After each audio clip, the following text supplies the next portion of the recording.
Aconteceu, meus queridos, Carlo Ancelotti fez a sua primeira convocação à frente da seleção brasileira. E te falar, a lista final do treinador italiano foi muito promissora e bastante animadora. Bem, meus queridos, aquilo que alguns meses atrás, né, era considerado basicamente impossível, aconteceu. Carlo Ancelotti não foi só anunciado oficialmente como o novo técnico da seleção brasileira, né, foi devidamente apresentado, como também fez a sua primeira convocação no comando da seleção amarelinha. Meus queridos, eu acho que eu tenho bastante coisa pra falar nesse vídeo de hoje aqui, né, vou querer dividir aqui em alguns blocos. Inicialmente comentar realmente quanto à convocação em si do Ancelotti, analisar nome por aí vai, e posteriormente também, né, tocar alguns pontos que o treinador italiano ele acabou trazendo nessa entrevista, né, quanto à questão, por exemplo, da convocação de 5 zagueiros, a não convocação do Neymar, convocação de jogadores mais experientes, né, que anteriormente não vinham sendo chamados e por aí vai. Então bem, eu tenho bastante coisa pra falar realmente nesse vídeo de hoje aqui, né, vamos começar aqui pelos convocados. E bem, meus queridos, aqui estamos nós, Totais Créditos aqui para a TNT Sports, né, que é quem realmente fez aqui toda a arte. Meus queridos, nós temos aqui de goleiros, Alisson do Liverpool, Bento do Al Nassr e Hugo Souza do Corinthians. Eu vou comentar aqui peça por peça, né, e também as imagens bonitas que a gente teve que contar convocações no próximo bloco aqui do vídeo, né, quando eu vou analisar realmente cada posição em si. Laterais, Alexandre e Carlos Augusto pelo lado esquerdo e Wesley e Wanderson pelo lado direito. Zagueiros, aqui nós temos já uma surpresa, né, 5 zagueiros em uma convocação. Alexandre, zagueiro do Lille da França, Beraldo do PSG lá da França também, Marquinhos do mesmo PSG, Léo Ortiz e Danilo, né, do Flamengo. Meias, Andrés Pereira do Fulham, Andrés Santos do Strasbourg também da França, Bruno Guimarães do Newcastle da Inglaterra, Casemiro do Manchester United da Inglaterra, voltando a ser convocado. Quanto tempo, Casemiro? Ederson, volante da Atalanta da Itália e Gerson, meio-campista do Flamengo. E de atacantes nós temos Antony do Real Betis. Cara, quanto tempo a gente não viu o Antony na seleção brasileira, não é mesmo? Estevão do Palmeiras, Gabriel Martinelli do Arsenal, Matheus Cunha do Wolverhampton / Manchester United, né? Tá pra concluir essa transferência. Rafinha do Barcelona, Richarlison do Tottenham. Se não me engano, desde 2022, né? O Richarlison não era convocado para a seleção brasileira. Que volta! E a gente vai comentar mais disso realmente no próximo bloco. E Vini Júnior do Real Madrid. Meus queridos, esses aqui são os 23 nomes que irão defender o Brasil na próxima data FIFA, né? Como vocês podem ver aí, contra o Equador fora de casa e contra o Paraguai dentro de casa, né? Em São Paulo, na Neoquímica Arena. Meus queridos, agora vamos aqui realmente para a análise específica aqui da convocação, né? Jogador por jogador. Gente, aqui no gol acho que a gente não tem lá muitas surpresas quanto ao nome titular. O Alisson é o melhor goleiro do brasileiro na atualidade, atua na Europa, né? Então já tem uma amostragem um pouquinho maior para o Carleto. Então, tanto quanto natural, o Ancelotti vai apostar no Alisson e, na minha opinião, é o correto. Bento do Al Nassr, eu vou sempre manter a minha mesma opinião. O nível de enfrentamento na Arábia Saudita é pífio e, pelo menos pra mim, não pode qualificar um goleiro a ser convocado para a seleção brasileira. Ponto. O Bento, ele teve a oportunidade de ir para a Europa, porém acabou escolhendo o caminho do dinheiro da Arábia Saudita. E pelo menos na minha análise ele não deveria ser convocado, mas enfim, foi convocado, né? E também não é uma grande novidade, o Dorival vinha fazendo isso e por aí vai. E aqui nós temos a grande surpresa realmente dessa posição aqui dos goleiros, que foi o Hugo Souza do Corinthians. Gente, é um nome inquestionável, essa é a grande realidade. O Hugo Souza não é de hoje, vem sendo um dos melhores nomes do futebol brasileiro, quando a gente tá falando de goleiro, concorrendo seriamente para ser o melhor goleiro do futebol brasileiro na atualidade. É um cara que cansa de fazer milagres absurdos. No último sábado, perante o Atlético Mineiro, a gente teve mais uma demonstração disso, naquela defesa monumental do Hugo no chute do Rony na reta final do primeiro tempo. O Hugo, ele reencontrou a sua boa forma quando ele vestiu a camisa do Corinthians e vem merecendo há muito tempo essa convocação. É óbvio, você pode questionar, pô, o Hugo, uma hora ou outra ele falha, uma hora ou outra ele é sim um pouquinho inconstante e você tá correto em cobrar isso. Porém, é inegável que o Hugo ele faz defesas absurdas, é muito milagreiro, é um goleiro no geral muito positivo e no geral constante, né, apesar de uma hora ou outra errar, tal qual todo goleiro está sujeito ao erro. Na minha opinião, é uma convocação muito merecida. E cara, quando a gente vê os vídeos que o Corinthians ele divulgou, né, e também o Hugo ele divulgou no seu próprio Instagram, é uma parada muito linda, cara. A realização do jogador de finalmente ser convocado para a seleção brasileira, depois de fazer um trabalho exemplar em um dos maiores clubes aqui do futebol brasileiro, cara, é muito bonito de se ver. A emoção do Hugo, ela é maravilhosa e mostra que o cara, ele quer estar ali vestindo a camisa da seleção brasileira. E eu acho que a gente precisa disso, jogadores que estão realmente conectados, que querem sempre estar vestindo a camisa da seleção brasileira. Eu não acho que os outros jogadores que são convocados, né, e eles não divulgam vídeos como esse, eles estão ali de sacanagem, eles não queriam estar na seleção brasileira, longe disso, né, eu não vou comprar essa narrativa idiota que o pessoal vem tentando criar de uns tempos pra cá. Só que vídeos como esse do Hugo realmente motivam e deixam a gente muito feliz. E cara, se você não assistiu, vai assistir, porque vale muito a pena. Realmente, que quanto aos goleiros, eu acho que não tem lá muita discussão, fora o Bento que eu já fiz as minhas críticas aqui. Eu acho que Alisson e Hugo Souza estão muito bem convocados e mereciam essa convocação. É claro, o Alisson vai ser o titular absoluto, né? Mas enfim, só realmente pra estar indo junto do grupo, o Hugo ele merecia bastante. Partindo agora para os laterais, nós temos aqui na lateral esquerda Alexandro, que cara, pelo menos na minha opinião, é um baita no acerto. Gente, a lateral esquerda da seleção brasileira vem sendo uma grande incógnita recentemente, né? O Guilherme Arana, desde que voltou daquela lesão perigosíssima dele no joelho, não vem rendendo bem com a camisa da amarelinha, e nenhum lateral se firmou na lateral esquerda. Essa é a grande realidade. E o Alexandre ele vem tendo boas atuações no Flamengo do Filipe Luís. Além disso, é um cara com passagem europeia longa. O Ancelotti ele conhece o Alexandre, então isso aí também é um fator que colaborou o italiano a convocar ele, e na minha opinião, é muito bem convocado. Merecia essa convocação porque tá jogando muita bola aqui no Flamengo. E o Carlos Augusto, cara, também tá jogando muita bola na Internazionale. Cara, se o Alexandre, né, já tinha uma boa amostragem para o Ancelotti, o Carlos Augusto ele tem uma amostragem melhor ainda. Essa é a grande realidade. O Carlos Augusto atualmente é finalista da Champions League, vem jogando uma boa bola, vem sendo muito consistente na lateral esquerda, barra ala esquerda, né, da Inter de Milão, e na minha opinião merecia bastante essa convocação, tal qual o Alexandro. Enquanto a laterais direitos, a gente teve basicamente a manutenção do que o Dorival vinha fazendo, né, Wanderson do Mônaco e o Wesley do Flamengo. E cara, sendo bem sincero, eu acho que a gente não tem como fugir muito disso aqui. Essa é a grande realidade, né. O Wesley é o melhor lateral aqui do futebol brasileiro na minha análise, e o Wanderson vinha tendo uma amostragem um pouco maior para o Carleto lá no Mônaco, lá na Europa. Então eu acho um tanto quanto compreensível a convocação dos dois, e realmente, quanto ao lateral direito, eu acho que não tem como você fugir muito disso aqui não. Esses aqui são os dois melhores nomes e pelo menos pra mim tem que se manter assim. No geral, bons laterais, tal qual foram os bons goleiros que eu já citei anteriormente. Partindo agora pra zaga, que tem alguns fatores muito interessantes pra analisar aqui pra vocês. Começando pelo Alexandro, né, que era um nome que basicamente surgiu do nada, né. Desde que o Ancelotti assumiu o comando da seleção brasileira, o nome do Alexandro ele foi ganhando calmamente um pouquinho mais de notoriedade, e agora ele acabou sendo convocado, né. É um zagueiro brasileiro que vem atuando recentemente no Lille, fez uma excelentíssima temporada de 24 e 25 lá no clube francês, e já vem despertando os olhares, né, de clubes gigantescos lá da Europa. E muito por conta disso, realmente, eu acho que o Ancelotti também olhou pra ele com os olhos um pouquinho mais bonitos. Essa é a grande realidade. Na minha opinião, é uma boa aposta. Na minha opinião, é um bom teste. Na minha opinião, é uma boa convocação.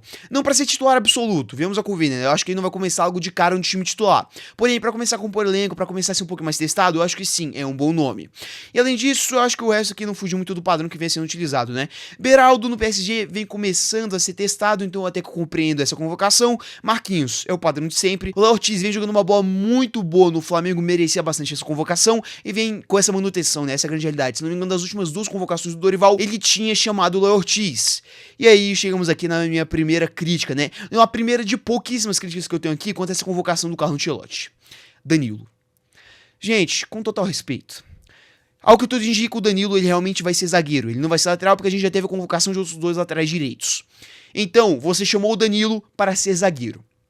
Cara, existem muitos zagueiros atualmente melhores que o Danilo. Essa é a grande realidade. Cara, o Murilo do Nottingham Forest é muito mais zagueiro. O Léo Pereira, do mesmo Flamengo, na minha opinião, ele está jogando mais bola que o Danilo atualmente, dentre outros nomes. Eu entendo que o Ancelotti, ele precisa de apoio na seleção brasileira. Eu entendo que ele precisa de experiência no vestiário, vamos colocar assim. Precisa realmente de jogadores aí que conhecem o ambiente de seleção brasileira. Eu compreendo isso. Só que você gastar uma convocação no Danilo, que, cara, com total respeito, hoje não dá pra ser convocado pra seleção brasileira, porque é reserva do Flamengo, aí, cara, não tem condições. É a minha crítica aqui. Eu entendo o Ancelotti querer dar um pouquinho mais de substância. Se eu não me engano, ele já trabalhou, né, com o Danilo lá no Real Madrid, lá em 2014, mais ou menos. Eu entendo ele querer ter esse apoio de jogadores. Porém, ainda assim, eu também não vou me ausentar aqui de críticas. Eu acho que foi um erro convocar o Danilo. Só que antes de finalizar realmente aqui esse bloco dos zagueiros, eu quero só tentar pra uma coisa aqui. Gente, eu não vou estar nesse vídeo de hoje aqui, né, fazendo aquela clássica escalação ideal que eu geralmente faço aqui quando o assunto ele é a seleção brasileira. Eu vou fazer na próxima semana, né, realmente quando a gente já estiver mais próximo da data FIFA, pra não acabar escalando nenhum jogador, né, que venha acabar sendo cortado. Mas eu quero tentar uma coisa aqui pra vocês. Nós tivemos a convocação de 5 zagueiros, tá?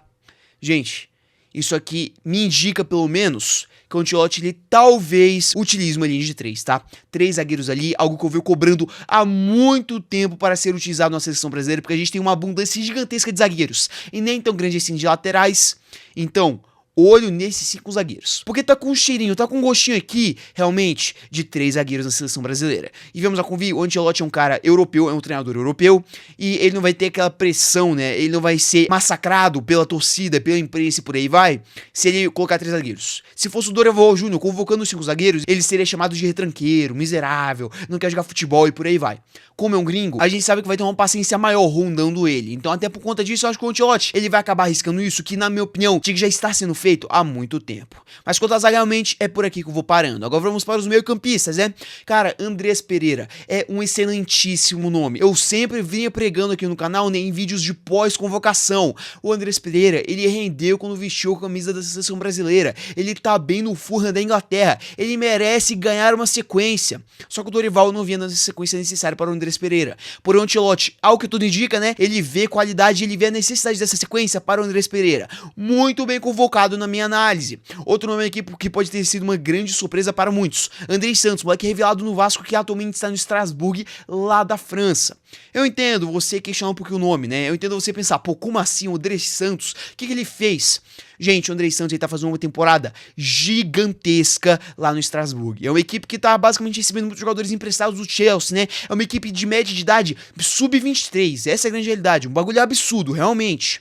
E o Andrei Santos vem sendo o capitão dessa equipe, comandando o meio-campo da equipe francesa e jogando muita, mas muita bola. Tenho certeza que o Ancelotti já estaria observando porque o Andrei Santos, né, caso ele continuasse no Real Madrid, talvez até para pedir a contratação dele. Então acho que até por conta disso a gente acabou tendo, né, essa convocação e na minha opinião é uma belíssima convocação. Eu não sei se ele vai ser tão utilizado, vou ser muito sincero com vocês, porém pelo menos pra estar ali no ambiente dos jogadores realmente, eu acho que é um grande acerto. Bruno Guimarães não foge muito daquilo que vem sendo praticado por Dorival, né, o nome mais ou menos protocolar, que pela seleção brasileira não consegue jogar muita bola, porém pelo Newcastle é muito bom jogador. Agora o que resta saber é se o Ancelotti vai conseguir extrair aquela essência de Bruno Guimarães do Newcastle e colocar no Bruno Guimarães da seleção brasileira, porque até então o cara simplesmente não joga bem pela seleção amarelinha. Casemiro, cara, que convocação merecida. Essa é a grandíssima realidade. O Casemiro, ele vinha sendo justamente ignorado pela seleção brasileira, porque não via praticando futebol nenhum com a camisa do Manchester United. Porém, de uns tempos pra cá, nos últimos 6 meses, vamos colocar assim, ele vem recuperando seu bom futebol sob o comando do técnico Rubem Amorim. E merecia e muito essa convocação. Virou um dos pilares da equipe do United, que acabou sendo vice-campeão da Europa League perante o Tottenham. Um título que, com total respeito, perder pro Tottenham é meio complicado. Mas enfim, o Casemiro, ele vem recuperando seu bom futebol. E mais ou menos naquela linha que eu citei anteriormente o Danilo, né, que eu vou citar daqui a pouquinho para o Richarlison também. O Ancelotti, ele precisa de apoio. Ele precisa de jogadores de confiança dele. Eu creio que o Casemiro, ele seja um baita jogador de confiança do Ancelotti. E ele também vem correspondendo dentro de campo. Então eu não acho uma convocação absurda. Muito pelo contrário, acho muito justa. Agora, o Ederson, volante da Atalanta, é outro jogador que já vinha sendo um pouquinho utilizado, né, com o Dorival Júnior. Vem tendo um excelentíssimo rendimento na equipe italiana, e eu creio que o Ancelotti ele venha conseguir tirar um proveito um pouquinho melhor do volante brasileiro. Realmente uma convocação justa, pelo menos na minha análise. E o Gerson, cara, é mais o mesmo, né? É um dos melhores, se pá, o melhor meio-campista brasileiro atualmente no nosso país aqui, né? Jogando no Campeonato Brasileiro, vestindo a camisa do Flamengo. Vinha jogando muito bem sob o comando do Dorival Júnior, eu creio que merece sim ter uma sequência sob o comando do Ancelotti. E por conta disso, acho que é uma convocação merecidíssima. E agora, meus queridos, vamos aqui para os atacantes, né? Começando por ele, Antony, um cara que depois de muito tempo voltou a figurar numa convocação da seleção brasileira. Gente, a grande realidade quanto ele vem se recuperando, tal qual o Casemiro, né, nos últimos 6 meses de temporada. Foi emprestado pelo Manchester United para o Real Betis da Espanha e vem simplesmente acabando na equipe espanhola, jantando La Liga e colocando o Real Betis, né, na final da Conference League, o terceiro tier ali, né, de competições internacionais lá da Europa. Porém, vem jogando uma bola absurda e merecia demais essa convocação. Estevão, cara, aqui eu vejo basicamente uma manutenção do que o Dorival vinha fazendo, né? O Estevão é um bata no jogador, é um tanto quanto necessariamente você manter ele sendo convocado, porque tem um potencial simplesmente absurdo. Eu creio que sim, seja uma convocação merecida. Gabriel Martinelli ali, ponta esquerda do Arsenal, também vem tendo uma boa temporada europeia, né? Eliminou inclusive o Real Madrid na Champions League deste ano, então também é uma convocação muito justa, né? Vem sendo um bom jogador, essa é a grande realidade, e parece ser o suplente mais ou menos ele do Vinícius Júnior, pelo menos na minha opinião, tá muito bem convocado. Matheus Cunha tá fazendo uma temporada sensacional no Wolverhampton lá da Inglaterra. Não à toa está prestes a ir para o Manchester United da mesma Inglaterra. Vem jogando muita bola, foi um dos poucos que se salvou da última data FIFA, né? Principalmente depois daquela partida horrenda da seleção brasileira perante a Argentina. É um excelentíssimo nome convocado. E para aqueles oportunistas que ficam falando, nossa, mas a seleção brasileira não pode ter um jogador do Wolverhampton na Inglaterra, o cara tá indo pro Manchester United. E agora? Vocês estão satisfeitos? Agora, do nada mudou. Agora o cara presta? Venhamos a convir, né? Se o cara é bom jogador, ele tem que estar na seleção brasileira, independente da equipe que ele defende. Então sim, uma convocação muito justa do Ancelotti. Restam agora 3 nomes, e com total respeito, eu não vou perder muito tempo aqui comentando de Rafinha e Vinícius Júnior, né? São os 2 principais jogadores dessa convocação da seleção brasileira. Venhamos a convir, né? São os 2 que têm o potencial maior de jogar bola. Rafinha sempre rendendo com a camisa da seleção brasileira, né? E também tendo uma temporada sensacional no Barcelona. E o Vinícius Júnior, cara, é basicamente um jogador que começou a voar realmente, né? Começou a dominar o mundo quando teve Ancelotti como seu treinador. Então agora também tem tudo pra dar certo e finalmente começar a jogar bola vestindo a camisa da seleção brasileira sob o comando do treinador italiano. E agora chegamos aqui no último nome polêmico, né? Se você tem anteriormente, por exemplo, o Danilo na zaga, eu também tenho que falar aqui de Richarlison no ataque. Gente, o Richarlison viveu uma fase muito ruim pós-Copa de 2022, quase saiu do Tottenham, porém nos últimos 6 meses, tal qual o Antony, tal qual o Casemiro, vem recuperando seu bom futebol na equipe londrina. Foi uma peça fundamental para o Tottenham reconquistar a Europa League. Porém, uma coisa é fato, mesmo com ele tendo essa recuperação recente, eu acho que, na minha opinião, ainda não era motivo para ele ser convocado. Porém, tal qual citei anteriormente para o Danilo, tal qual citei anteriormente para o Casemiro, é um nome de confiança do Ancelotti. Basta você olhar o que ele fez o Richarlison se tornar vestindo a camisa do Everton, né? Quando o Ancelotti ele era treinador da equipe inglesa. É um nome de confiança do Ancelotti. O Ancelotti ele sabe tirar o melhor proveito do Richarlison. E por conta disso, eu acho que ele volta a figurar a lista de convocados da seleção brasileira. E pelo menos pra mim não é um gigantesco absurdo. Volto a repetir, o Ancelotti ele precisa de nomes de apoio. Ele precisa de caras de confiança dele. Embora eu acho que seja um pouquinho cedo demais você convocar o Richarlison, porque ele ainda não tá praticando um excelentíssimo futebol, eu entendo a cabeça do Ancelotti. E eu não vou crucificar o Ancelotti por chamar o Richarlison de volta. É um nome que é uma aposta, essa é a grande realidade. Porém que eu creio que possa vir a dar certo com o Ancelotti como treinador da seleção amarelinha. E assim, meus queridos, basicamente fechamos aqui a convocação do Carleto, né, do Carlo Ancelotti, para essa data FIFA agora de junho, em que a seleção brasileira vai enfrentar Equador fora de casa e Paraguai dentro de casa na Neoquímica Arena. No geral, realmente foi uma convocação muito interessante, com algumas apostas, porque o Carlo Ancelotti ainda vai ter lá muito tempo, né, para tentar consolidar um time. É o momento de fato dele apostar. Falta menos de um ano para a Copa do Mundo. É uma convocação extremamente promissora, com jogadores que podem render bastante, principalmente no futuro, de fato muito promissora e que eu gostei no geral. Trouxe jogadores, vamos colocar assim, que não viu sendo convocados, que podem vir a dar certo. Hugo Souza, Alexandro da zaga também, né? Casemiro, Antony, talvez até mesmo o Richarlison pode entrar nesse bolo, fora André Santos e por aí vai. É uma boa convocação, é uma convocação ousada e com o Ancelotti ele convocou bons nomes na minha análise. Agora realmente o que resta pra gente é saber como que o Ancelotti vai escalar esse 11 inicial, como que ele vai desenvolver a equipe do Brasil nessa rodada das eliminatórias sul-americanas. Mas uma coisa é fato, a convocação foi um 9 de 10, pelo menos na minha análise. E agora, meus queridos, eu quero aqui só pra fechar o vídeo realmente pontuar algumas coisas importantes que foram ditas na coletiva do Ancelotti, né, após perguntas de jornalistas e etc. Começando aqui por Neymar, né, talvez tenha sido a grande ausência dessa convocação, juntamente de Rodrigo e Endrick, por esses dois estavam lesionados, então um pouquinho mais compreensível eles não serem convocados. Bem, o que o Ancelotti lhe disse, ele falou que ele teve uma conversa com o Neymar, ele falou, pô, você acabou de voltar de uma lesão, né, então eu vou querer segurar um pouquinho mais pra não te forçar, por exemplo, e acabar ocasionando uma nova lesão. São jogos sul-americanos, são jogos mais complicados, eu preciso que você tenha um ritmo de jogo um pouquinho maior. E cara, completamente compreensível. O Ancelotti, ele fez o correto, colocou o Neymar naquela pré-lista da seleção brasileira, pra ele se sentir incluído. Só que na hora do vamos ver, ligou para o Neymar, informou muito bem e deixou tudo realmente ali na mesa. Foi muito justo, no cara a cara com o Neymar, pra falar, pô, eu não vou convocar você agora, porém eu conto com você para o ciclo da Copa do Mundo. Se recupera aí no Santos e quando você tiver 100%, você vai voltar a ser convocado e vai ser o principal jogador dessa seleção brasileira. Foi isso que o Ancelotti lhe disse. E foi uma questão aqui realmente muito bem gerida pelo italiano. Pelo menos a minha análise é assim que eu classifico todo esse cenário. Convocar o Neymar agora era um erro na minha opinião. O cara não estava pronto e você poderia tirar o espaço de um possível teste, como sei lá, o André Santos, por exemplo, né, que pode render mais neste exato momento. O Ancelotti, ele também citou, né, que ele priorizou o momento atual dos jogadores, e nem tanto a história. E por conta disso, a gente teve aquela lista que a gente acabou de ter, né, com os jogadores no momento atualmente deles da temporada, indo muito bem pelos seus clubes. Então, de fato, você vê que teve um critério sendo mantido pelo Ancelotti, e pelo menos pra mim, isso é excelente. Também a condução de toda a questão aqui do Neymar também foi simplesmente excepcional pelo italiano. Além disso, o Ancelotti, ele ressaltou um aspecto muito interessante que não vinha sendo praticado pelos últimos treinadores da seleção brasileira. Ele não vai ter um esquema fixo. Gente, isso aqui parece tão óbvio, mas o pessoal mesmo assim insiste no erro. Quando você é treinador de seleção, você tem que ser extremamente adaptativo. Você não pode ficar engessado em um só esquema, porque você não tem tempo de treino. Você não vai conseguir montar aquele esquema para ele funcionar perfeitamente, como você poderia fazer, por exemplo, num clube. Fernando Diniz bateu nisso, Dorival Júnior bateu nisso e os dois fracassaram. É muito bom ver o Ancelotti falando que ele vai variar o esquema. Quando precisar colocar 3 zagueiros, ele vai colocar 3 zagueiros. Quando precisar colocar uma linha de 4, ele vai colocar uma linha de 4. Quando precisar rechear o meio de campo, ele vai rechear o meio de campo. Quando ele precisar rechear o ataque, ele vai rechear o ataque. Um bom treinador de seleção tem que ter adaptabilidade. Tem que ser esse camaleão de formações, de esquemas. Vamos pegar um exemplo aqui, o Scaloni na Argentina. É exatamente esse exemplo. O que esse cara modificou na última Copa do Mundo dos Hermanos e que eles acabaram se sagrando campeões é brincadeira. Começou a Copa de um jeito e terminou ela de outra forma completamente diferente. Um bom treinador de seleção, ele tem essa adaptabilidade. Porque o que os antecessores do Ancelotti vinham fazendo, teimando em jogar somente com o esquema de jogo, é simplesmente bizarro e inadmissível quando você está no comando de uma seleção. Além disso, ele também ressaltou, né, que o fato de ter convocado mais jogadores que estão na Europa atualmente. E, gente, é um tanto quanto óbvio, né? O cara estava trabalhando no Real Madrid. Ele só conseguiu observar jogadores da Europa, até para fazer contratação ou até mesmo, né, para jogos perante o Real Madrid.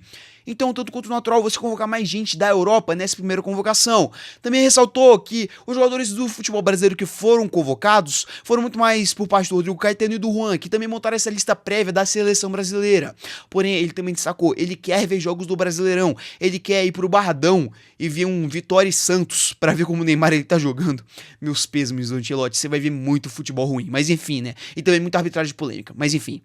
Eu entendo completamente ele convocar mais jogadores europeus, porque ele tem que ter confiança. Ele tem que convocar jogadores que ele assistiu jogar para ele ter uma mínima ideia do que ele vai fazer dentro de campo. Então, pelo menos para mim, nessa primeira convocação, é extremamente compreensível ele chamar mais jogadores da Europa do que aqui do Brasil. E mesmo assim, o Brasileirão foi a segunda liga, empatado com a Premier League, né, que mais teve jogadores convocados para essa data FIFA. Então, realmente, o italiano, ele falou que vai assistir mais jogadores aqui do Brasil, posteriormente convocar mais jogadores aqui do futebol brasileiro. Mas nessa primeira aqui, vamos passar um pano, porque é completamente compreensível ele ter chamado mais jogadores da Europa. E só pra finalizar esse bloco aqui, né, eu também quero destacar uma última frase do Ancelotti que eu considerei importante realmente, que é basicamente a mescla que ele falou que ele vai fazer entre juventude e experiência. E isso é extremamente crucial.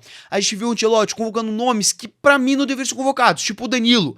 Porém, eu entendo ele querer convocar os dele, convocar os jogadores de confiança dele que também são muito experientes. Casemiro, por exemplo, o Richarlison, por exemplo, que não vinham sendo convocados e por aí vai. Também é importante convocar jogadores mais jovens, e ele fez isso. André Santos e Estevão, por exemplo. Essa mescla de experiência com juventude é extremamente crucial para montar um time competitivo. É o que tudo indica, o Carleto, ele vai fazer isso. E, cara, é um alívio gigantesco ele vir a público realmente e comentar isso. Porque, na minha opinião, isso é um dos caminhos que o Brasil tem que seguir para conseguir conquistar o Hexa em 2026. Realmente, cara, uma entrevista coletiva muito boa, uma apresentação muito boa do Ancelotti e uma convocação muito boa. O cara a todo momento sereno, sem a menor pressão nas costas dele, realmente curtindo o momento. É muito bom você ver o treinador da seleção brasileira nessas circunstâncias. Um cara competente, um cara preparado para tal cargo, um cara preparado para a pressão deste cargo. Diniz e Dorival não estavam prontos para isso. Era palpável. Agora o Ancelotti, ele tá preparado. Meus queridos, nós temos um técnico de verdade, nós temos um técnico competente para modelar essa boa matéria-prima que é a convocação da seleção brasileira atualmente. A gente tem muito jogador bom, só que anteriormente a gente não tinha um treinador bom para conseguir fazer esses jogadores bons praticarem um bom futebol. Muito bom nessa frase, não é mesmo? Agora, o treinador, ele chegou. Habemos treinador. E eu libero aqui, tá liberado se iludir, porque com total respeito, essa apresentação do Ancelotti foi muito boa e, cara, eu arrisco a dizer aqui também, né, que superou muitas expectativas. O italiano, ele chegou. E se tudo der certo, vai fazer um bom trabalho e vai montar um Brasil competitivo para a próxima Copa do Mundo. Mas agora, vamos realmente começar pelo miudinho e esperar a próxima data FIFA. Equador fora e Paraguai dentro de casa. Então, não mais é isso, meus queridos. Se vocês puderem deixar o seu like, a sua inscrição, ativar o sininho para receber mais vídeos aqui do canal, eu agradeceria bastante. Não mais é isso e até o vídeo de amanhã.